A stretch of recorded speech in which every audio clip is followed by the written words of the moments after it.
Ladies and gentlemen, boys and girls, children of all ages, Degenerate Joe proudly brings to you the heavyweight champion of podcasting, Gen X Joe.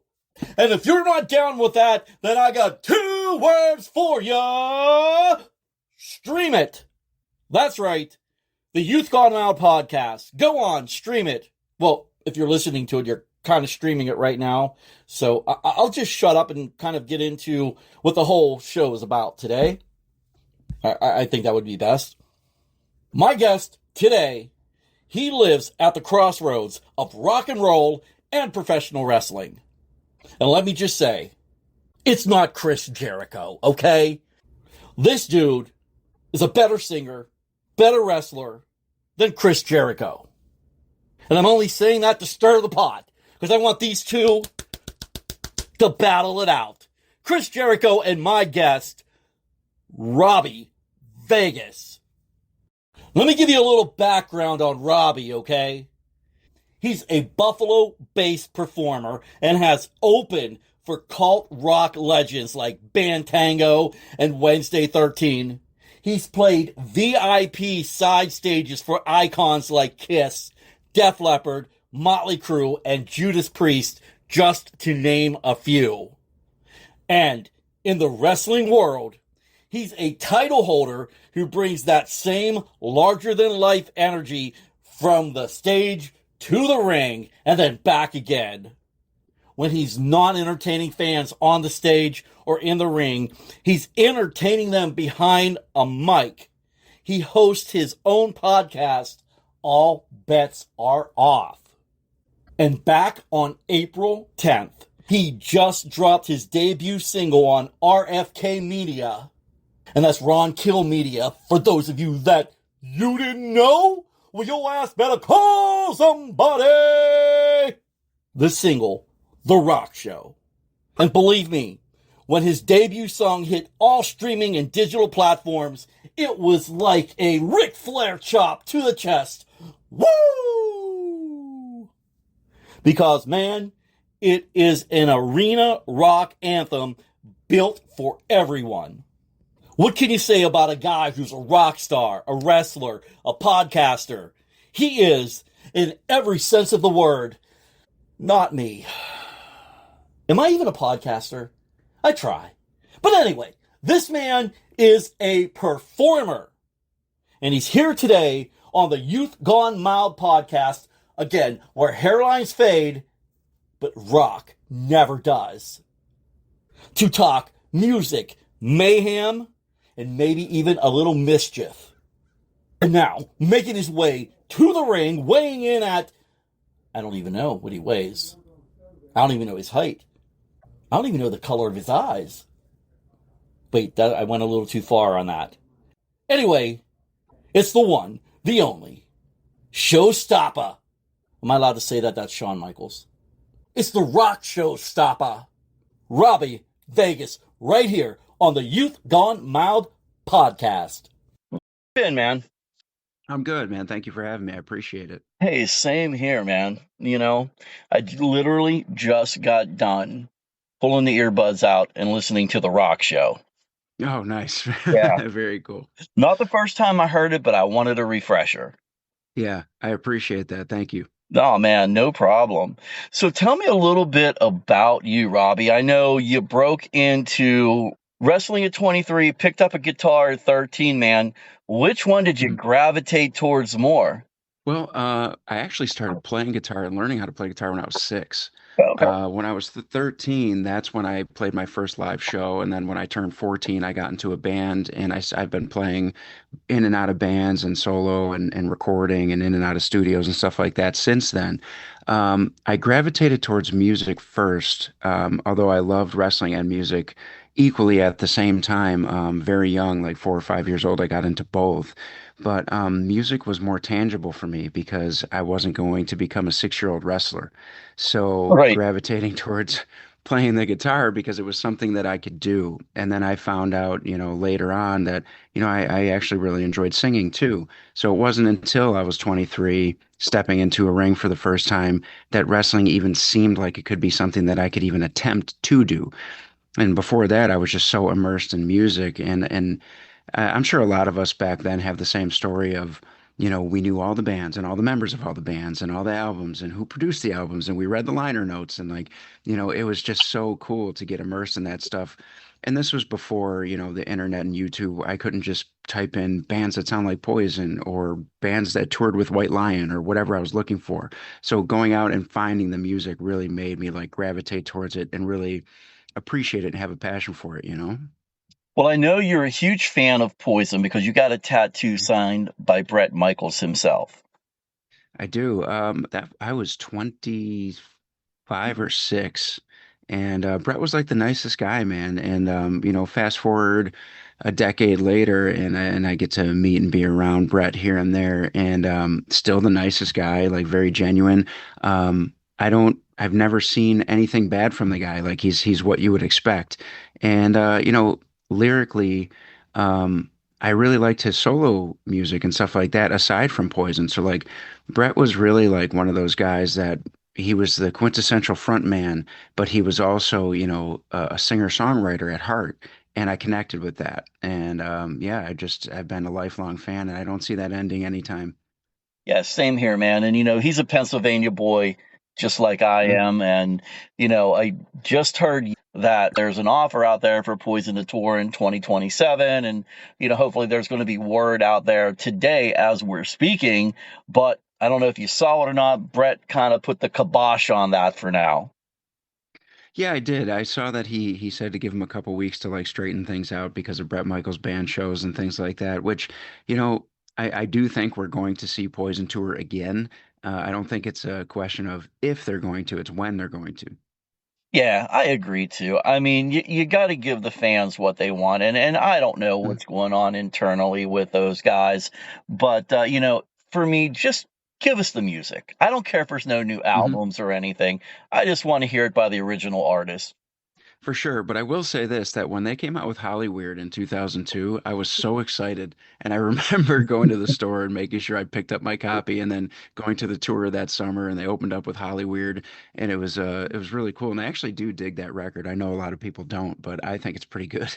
No, man, it is a real good album. And it's funny you said that. I got a story with the Flesh and Blood album, you know, back when they actually had record stores and you can go in it. I don't know how old I was, a teen, some point, just high school, getting ready for college. And it wasn't released yet, but I was there the day before of the release date. And I asked a guy who was working to register, hey, man, I'm not going to be here because trips to the mall were not as frequent as you would think back in the 90s. And I was like, hey, what can I do to get a copy right now? He's like, you got $100. I'm like, yeah, I'm not that big of a Poison fan. Thank you. But I Yeah. was. Uh, That's great. That's a great yeah, story. yeah. I mean, a huge Poison fan. Absolutely. But Yeah. you being from Buffalo, what bands out in that area may have made you become a fan of rock and metal? Well, in the Buffalo area, we didn't have like a lot of gigantic bands that like made it out of here. Our biggest one is the Goo Goo Dolls, which is pretty big. Yeah. And they're one of the biggest bands of all time. And I still love the Goo Goo Dolls. I loved them, when I was a kid, and I love them now. And I think that shocks people when I say that sometimes because I'm such like the hair metal guy and like the Kiss and Aerosmith classic rocks, things like that. So when I get into like my talk of the Goo Goo Dolls, I think it throws people off. But I think Johnny Resnick is one of the greatest lyricists of that generation, and it speaks volumes to see that their songs are still pumping out today. And Iris was like number one again, like 20 years later. So that was like a big one from Buffalo. Cannibal Corpse also came from here, so that was a big one from Buffalo.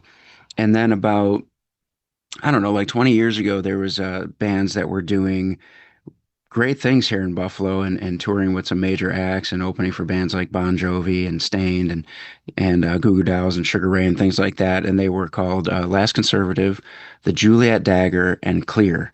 And I used to go see those bands play all the time when my band wasn't playing because they were doing such big things out of here that everybody wanted to see what was coming next. So the Buffalo music scene was really popping back then, and it was cool to be in it for that period of time because it was really something. We had a record label here run by Robbie Takak from the Goos called Good Caramel Records, and Ani DeFranco opened up a label here and a studio and a concert venue called Righteous Babe. So we had like a lot of cool music stuff going on, and it was very easy to stay motivated back then because of that. Yeah. And just touching on the Goo Goo Dolls and Iris, revisiting the 90s music as well, man. I don't think I Mhm. realized how good it was because I was still stuck in that 80s hair metal and hard rock. But, one thing about Iris, though, that whole TikTok, I'll just call it a challenge where, hey, dad, what were you like in the 90s? It has so much just burned me out from that song.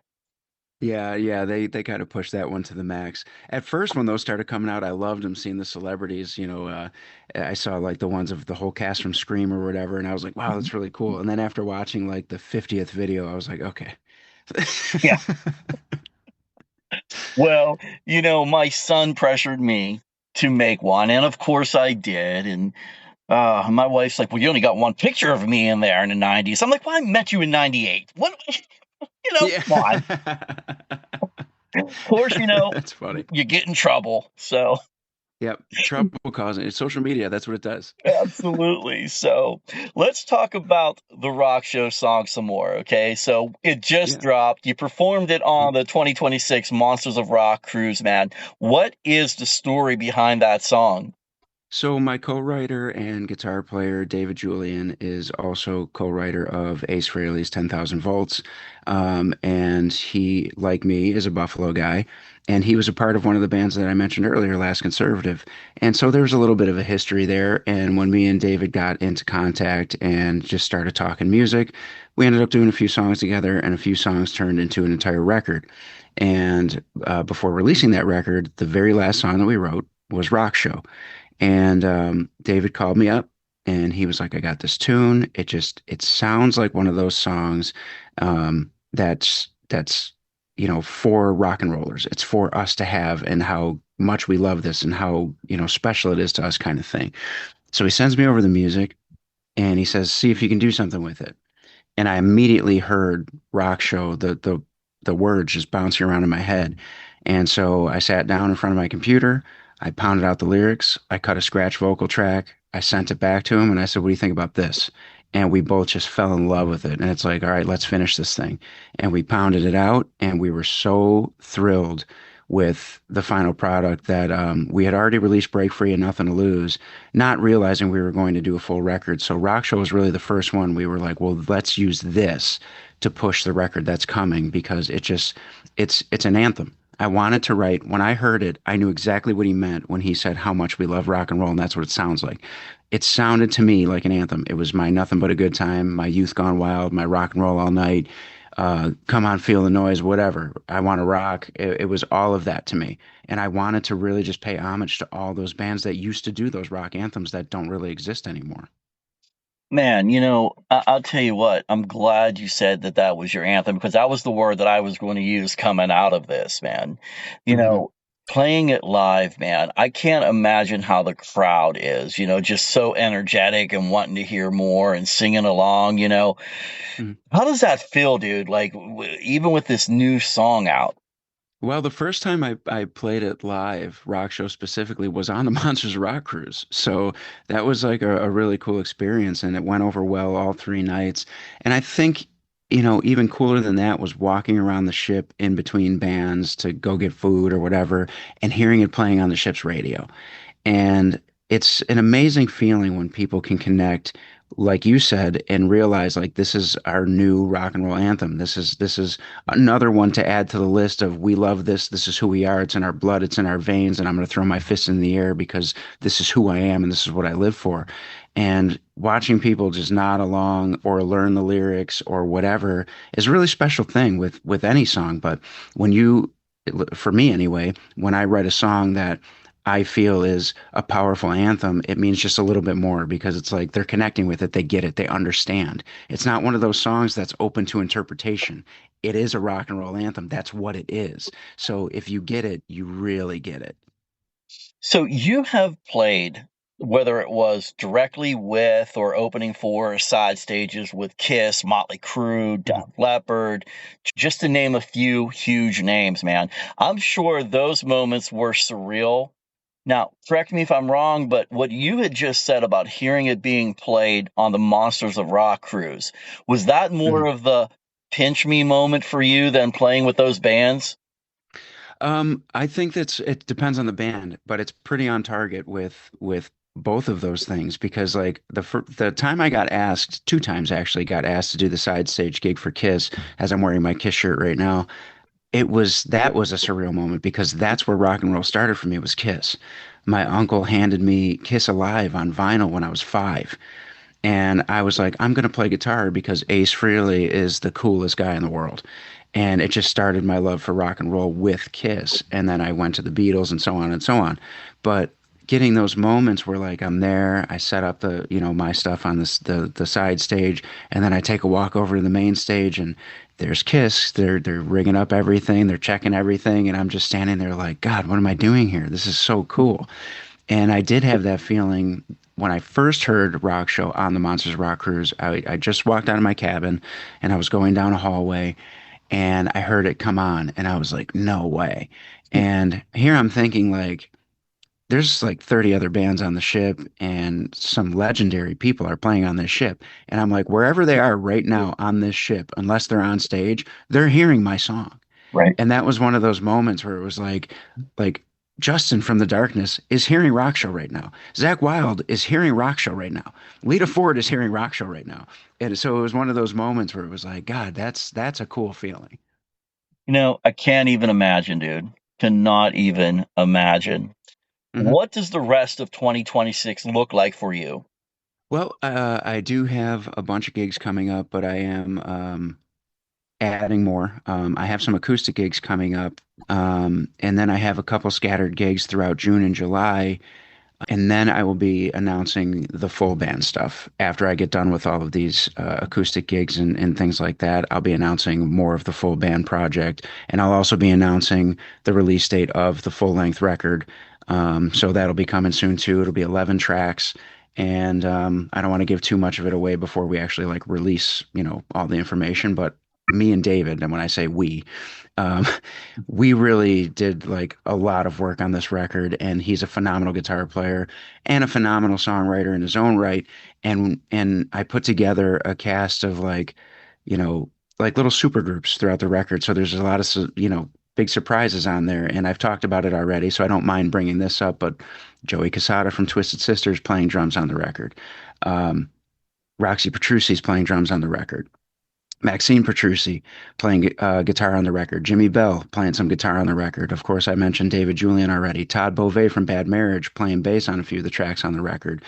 Juliana Amaral from Band Inc. is doing a duet with me on the record. So we really tried to make a record that you don't want to skip any tracks. And well, that's a who's who right there for sure. You mentioned Joey Casada, man. You and him got to have that love of wrestling, right? Because I know he's big into Yeah. wrestling. Yeah. Joey Licious is my arch enemy. Um, so me and Joey have a love-hate relationship with each other. We're in a constant feud, but he's my buddy and I love him. And I love the work that he did on my record. And I love watching Wrestling with Joey Licious. And I love reading his books. And yeah, we're in this ongoing feud. So don't tell him that I said anything good about him.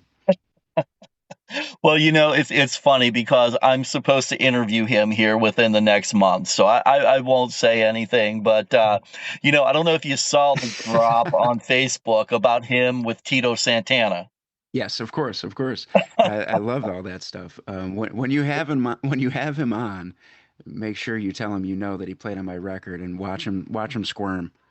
I can't wait for that. That's going to be awesome, man. It'll give me some fuel for thought and some cool conversation now. But For besides sure. being in the ring with Joey Casada, you've also been in the Mm, ring with ECW legend Tommy Dreamer, Powers of hmm. Pain, Fandango, super crazy. But the one that I think I'm really excited about, you were in the ring with one of the headbangers. Yes. Yes, Headbanger Thrasher was my tag team partner a few months back. What a wild experience. He, of course, he made me wear a skirt, and so I did. And we had a great time, and he told me I was the first one that was not a headbanger to wear the skirt since Taka Michinoku at Survivor Series years and years and years ago. So it was a real honor, and we kicked some ass together, and we had a great time, and we got along well, and it was a really cool experience. Working with Thrasher was really fun. Could this be a new beginning of the Headbangers? A revival of the Headbangers? You know, if he wasn't retiring, it could have been. It could have been. But I'm also I'm a tag team like with so many people right now. So like I'm in a team called High Frequencies with Wallace, Adam Wacker, and we're just a couple of sick dudes. And I'm in a Match Made in Hell with Jeremiah Richter, Monsters of Rock with Violet Overkill, Monsters of Rock with Bennett Cole, Brody Cole. So I have a lot of tag team partners right now. I'm just like, I don't know how it happened, but I'm enjoying it. Well, for your match made in hell, you should bring the guys from Bad Marriage to come out with you. That's actually something that we're thinking about doing because that is why we named ourselves that. It was their idea. It was their idea Wow. because they're friends with yeah, they're friends with both me and Jeremiah Richter. And yeah, I actually jumped up on stage with Bad Marriage the day that we came up with this, and I did old school stereo with them when they opened up for Chris Jericho in quarantine. And after the show, we were kind of hanging out and we were talking wrestling, talking music, and they were like, "Why don't you guys just call yourselves Match Made in Hell and use the song?" And so we did. Wow. Now, when is this match? When is this taking place? So I think my next match with Richter under that name is not until August as a team, but we're facing each other for the heavyweight title at Extreme Wrestling Force in June 14th. We're going one on one, and that's the one that we're working on, hopefully doing something with Bad Marriage with. So we'll see if everything works out because, we got to get their schedules to match with ours, and it's a whole thing, but we are working on getting those guys involved. Well, you got to pull Mike into the ring and maybe get Tommy to be the referee and everything. So, Yeah, we'll do it real big for sure. yeah, I don't know if they'll go for that, but anyway. But you've also appeared on Raw and SmackDown, man. What was the Yeah. energy like for that? Dude, it's really crazy. The first time or second time I worked with WWE, I had a match before doors just for the agents at SmackDown, and that was a surreal experience. But then actually getting appearances in the ring on Raw and SmackDown, regardless of what you're doing, is such a wild thing. One of my more recent ones that I enjoyed, where I was actually out and not just a backstage segment, but out in front of the crowd. I think they said there was like 16,000 people there or something, and like here I am sprinting down, sliding into the ring, and Tama Tonga, messes me up or whatever. But like that, it just goosebumps. Like you're like, this is crazy. I'm standing in gorilla position. I'm looking at Triple H. I'm looking at Road Dogg. I'm looking at Hurricane Helms, and I'm like, you think about these things when you're a kid, like being around these guys and doing this stuff, and then when you actually get to do it, you really take it's like an out of body experience. Like I took a step back and was like, Triple H is talking to me right now and giving me directions. Like that's crazy. I can't imagine, man. I love that attitude era of Oh yeah. WWE. It's never going to be topped again. Never. Agreed. It was incredible. And unless you lived through it, you don't fully understand how special and magical it was just because you can watch matches or clips or segments like week to week to week. It was special. Yeah, now my youngest, he's 11 and he knows a little bit better now, but I used to have him watch, clips of DX and everything, and he would go, suck it. And then he kind of said it at school one day. And that's it. That's That's it. it.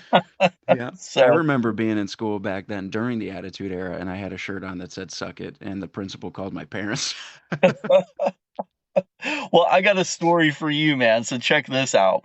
So it's a hand-me-down shirt from my oldest son to my youngest son. So, but this story happened with my oldest son. So got him a t-shirt, says Guns N' Roses on the front. And of course, it got the guns and their logo and Hmm. everything. Nothing else on the back.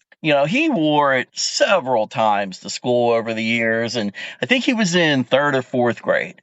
A substitute teacher came in, sent him to the office, and said he needed to change his shirt because it had, Wow. yeah, because it had guns on it. And I'm like, wait, what? So, me being this Gen X dude and, don't really give two shits what I tell people, when I think I'm right, I'm going to just, I'm right, you're wrong. And so anyway, I got the call and I left work, and the principal was like, listen, you need to bring him a change of clothes. He's refusing to take it off, refusing to turn it inside out. And all along I'm like, yep, that's my boy. So I do make a trip home, and I pick up another t-shirt for him, and I'll get to that in a minute. While we're sitting there and waiting on the principal to come by, I'm seeing people with Teenage Mutant Ninja Turtles t-shirts on with the nunchuck, Star Wars with the lightsabers and the guns. You get where I'm going with this. And then all of a sudden, principal walks in and a kid walks in behind him, and he has on an Insane Clown Posse t-shirt with the Hatchet Man. And I'm like, oh, hey, because I knew the kid. I'm like, hey, man, I really like your t-shirt. Do you like the band? He goes, oh, my parents won't let me listen to them, but they're fans. I'm like, look at the principal. I'm like, I'm really offended by that. Yeah. But anyway, so my son got to keep his t-shirt on. But going back to the t-shirt I brought, and I finished it up with the principal, and I'm like, you know something? He could have changed his shirt, but this is what I brought him, and it was a Motley Crue Shout at the Devil t-shirt. It gets ridiculous. Oh, it does. I absolutely agree. It's much weirder now than it was back then, for sure. Oh, absolutely. But, wrestling and rock, man, it shares a lot of DNA, man. Theatrics, storytelling, crowd energy, man. How has each one made you maybe better at the other? Well, honestly, I took to the promo aspect of wrestling because I was in music for so long before I got into wrestling, which sounds weird to say because I got into wrestling at 23, but I started playing shows when I was 13, and then I became a front man as a teenager, and so on and so on. So it really helped me adapt to having the microphone in my hand and addressing a crowd. But at the same time, also, I think being a musician, when I finally decided to be the rock star Robbie Vegas in the ring, my wrestling game stepped up because now I knew who I was. Instead of just trying to be a generic wrestler and keep the two things separate, doing the rock star thing was actually um, really beneficial to me because it helped me connect with the crowd because I just had to be myself. My wrestling style didn't change, my attitude changed, and that just made people connect with me. And speaking of Shout at the Devil, Vince Neil, that's who I modeled my first pair of Rockstar Robbie Vegas trunks after was Vince Neil during the Shout at the Devil era, the black and the red. And it didn't look exactly like Vince's. I just used it as a loose interpretation of what I wanted. And it just like doors started opening like, oh man, this guy looks cool. He looks like a rocker. And like and I started doing the eyeliner and the mascara and like all that stuff, which I still do. And yeah, it really just helped me be comfortable in my skin in a ring because I was more comfortable on stage because I was just being me. I love rock and roll. So I don't know why I was fighting against it for so long, but once I stopped that fight and just let it bleed over, everything worked. And that internal wrestling match you had going on right there. 100%, 100%. Because I kept saying like, well, no, I'm doing this other thing. And it's like, why? Just do both things. You know what I mean? I prefer to be the heel, but I for a long time was the good guy everywhere. I went from being heel everywhere to good guy everywhere. Then I was half and half, and now I'm almost exclusively the heel everywhere I go, which is nice. There's still a few places where I'm the baby face and whatnot, but I do prefer to be the heel. I think it comes more naturally to me. You just turn on that arrogance and that rock and roll attitude, and you're done. There you go. You should have a match with Chris Jericho. I would love to have a match with Chris Jericho. I just recently met and hung out with him a bit, and we have so much in common, and it was a lot of laughs. It was a lot of fun, and I would definitely, that's on my bucket list of things to do in wrestling before I give it up. So are you calling him out right now? Is that what it is? I might be, Chris. Chris, if you're listening, I know that we got along great at the quarantine show, but I really think we need to meet in the ring and just see what happens. There you go. You heard it right here on the Youth Gone Mild podcast, right? That's right. Tell me a little bit about the podcast that you host, All Bets Are Off. Yeah, so I just took my three loves, wrestling, rock and roll, and horror movies, and that's what I focus on. So, I'll interview rock stars, usually the most, a lot of awesome pro wrestlers like Demolition Smash and like people like that.